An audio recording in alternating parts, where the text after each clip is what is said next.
Et à ce moment-là, donc, là, je suis tombé en amour. J'ai vu des pièces là, incroyables.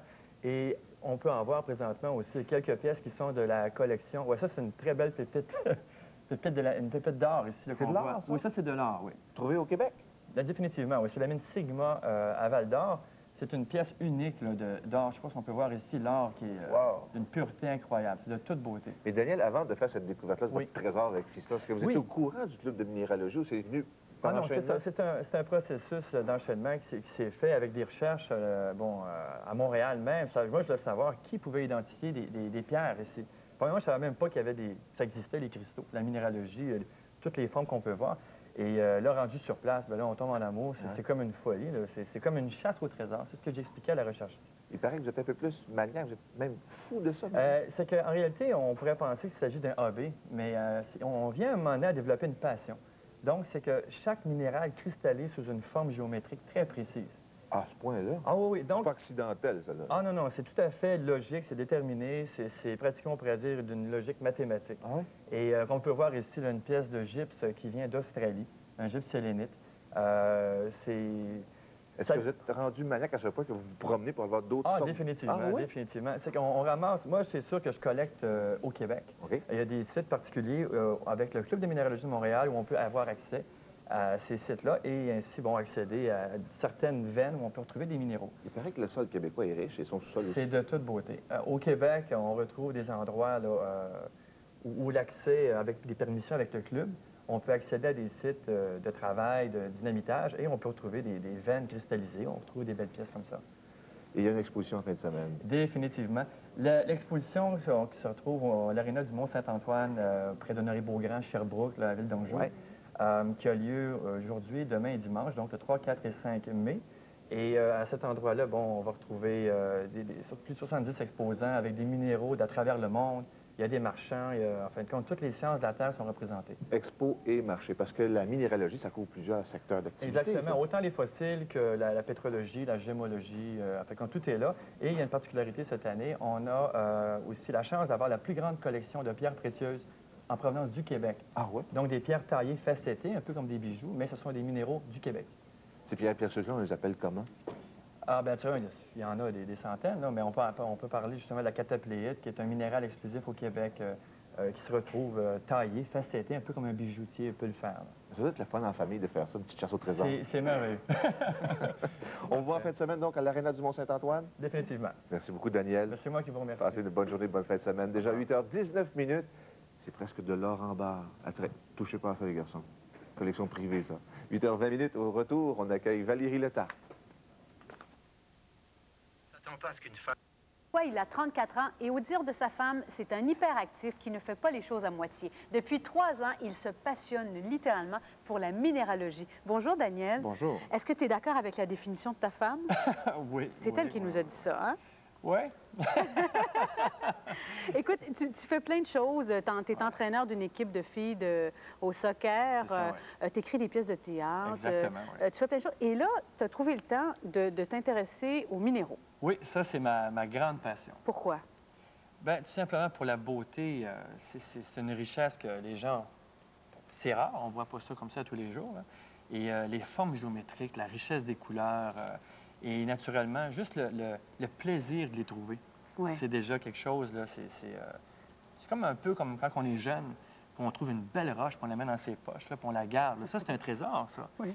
Bon, ben ça, c'est mes trésors. Mais d'ailleurs, ça a commencé comme ça. Tu t'es rempli les poches en Gaspésie avec ton fils, il paraît, au point d'être à peine capable de marcher. Oui, c'est ce qui est arrivé, c'est sur les plages du parc Forillon, en Gaspésie, on retrouve des morceaux d'agate qui ont été polis par la mer.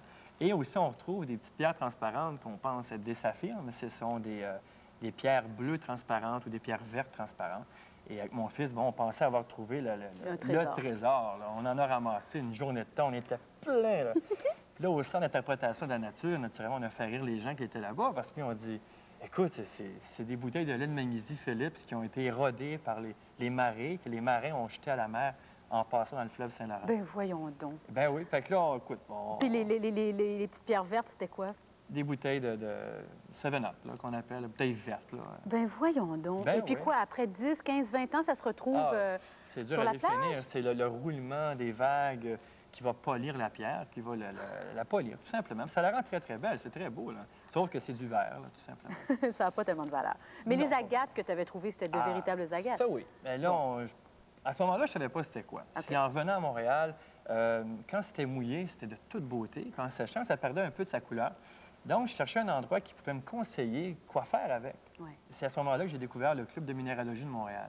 Et puis, qu'est-ce que ça fait? Bien là, eux, sur place, ce sont un regroupement de collectionneurs de minéraux, de fossiles, où on travaille aussi les minéraux pour en faire des bijoux. Donc, ces gens-là, sur place, t'indiquent ce que c'est. Et en même temps, naturellement, ce qui est aussi dangereux pour les conjoints, justement, c'est que tu vas là, tu en vois d'autres, tu connais d'autres personnes qui aiment ça, puis là, t'es faite. Oui, c'est un cercle vicieux, tu rentres, tu Ben t'embarques là, là-dedans. tu vois des gens qui sont aussi passionnés des minéraux. Là, les gens te montrent des pièces, t'en donnent et te disent où aller t'en procurer, dans quel site.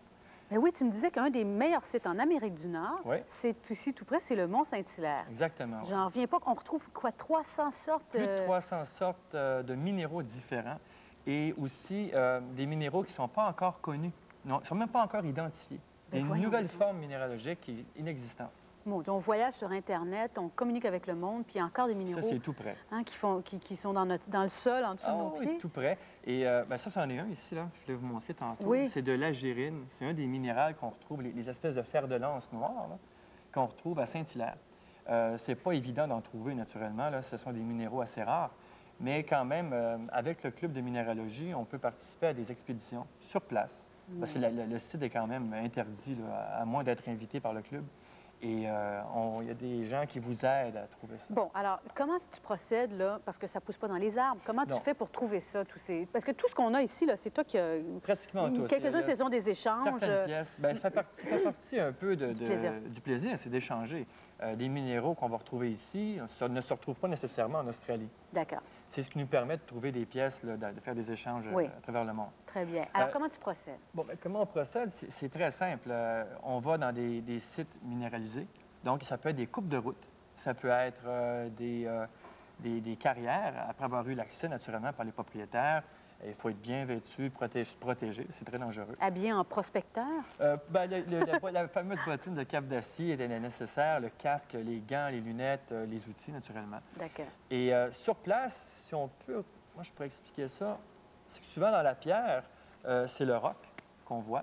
Et à certains moments donnés, on va avoir des cavités dans la pierre et on peut retrouver des cristaux. Donc, comme ici, on voit de la dolomite rose, puis un cristal de calcite qui est juste ici, là, Oui. qu'on voit. Donc, c'est dans le dynamitage aussi, on peut en retrouver.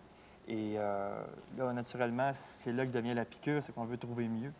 Donc, c'est le prochain bloc, c'est derrière que c'est mieux.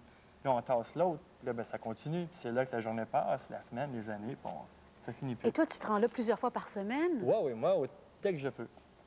Dès que je peux, je suis dans une carrière, je suis dans les coupes de route des Laurentides. Ici, c'est Oui. des endroits magnifiques. Et près de Saint-Jovite, c'est des sites de minéraux superbes. Il y a un truc que tu as trouvé, écoute, ça ressemble étrangement à un diamant, parce que la effectivement, coupe est absolument magnifique. oui. Il s'agit d'un quartz de qualité diamant qu'on appelle un diamond quartz Et, de la région d'Herkimer. et les angles qu'on voit, là, les facettes, c'est toi qui les as taillés ou ou tu l'as trouvé comme ça, ce Non, morceau-là? c'est ma fascination pour les minéraux, ça vient de là. C'est que chaque minéral cristallise dans une forme géométrique très précise. Donc, comme la calcite peut cristalliser sous plus de 80 formes géométriques différentes. D'accord. Le quartz, lui, par contre, c'est toujours une forme hexagonale à 6 faces, avec une pyramide au bout. Ça, c'est merveilleux. Ça, c'est avec mon fils, Oui, en camping. Il faut vous creuser vous-même, oui. même le sol, et vous allez chercher des blocs. Puis à un moment donné, vous soulevez des blocs de la croûte terrestre, carrément. Puis quand vous allez dans des cavités, vous rentrez votre main à l'intérieur, puis c'est là qu'à un moment donné, vous pouvez percer une cavité, une géode, puis les cristaux vous tombent dans les mains, ça vous roule dans les mains comme ça, c'est comme paf! T'es riche. Oui, c'est vrai. Mais c'est pas d'une valeur monétaire énorme, mais c'est le plaisir. C'est le plaisir. Ici, c'est un fossile, ça? Oui, ça c'est aussi en minéralogie, puisque ce sont des fossiles qui ont été remplacés par un minéral. Donc ça, c'est la pyrite. Oui. Et ça vient de Moscou. C'est des échanges internationaux, encore une fois. Ouais. Bon. Est-ce que c'est vrai que si tu gagnais la loterie, tu sais ce que tu ferais? Oui. Tu abandonnerais tout, puis tu Je ferais deviendrais... uniquement ça. Oui? Oui, je ferais le tour du monde. Il y a des pièces, là. C'est comme une chasse au trésor, là. Le casino, en fin de compte, je faisais un parallèle avec votre recherchiste. Ouais. C'est le prochain 30 sous, la prochaine pièce qui fait que tu vas gagner le gros lot. Ouais. Moi, c'est la prochaine pierre que je tasse. Des fois, c'est des blocs grands comme 4 pieds par 4 pieds. On peut prendre des heures juste pour le bouger. On le déchire carrément de la surface. Puis on l'enlève, puis des fois, il y a de quoi en dessous, des fois, il n'y a rien. C'est vrai que des fois, vous tombez dans une espèce de texture que ça ressemble à de la poudre de bébé. Oui, c'est ça. Et Bien, ça, c'est au niveau de Herkimer, au niveau des quartz diamants. Oui. C'est comme un contact et c'est comme une poudre. Puis on rentre notre main là-dedans, puis on trouve les cristaux qui ont été mêlés à ça.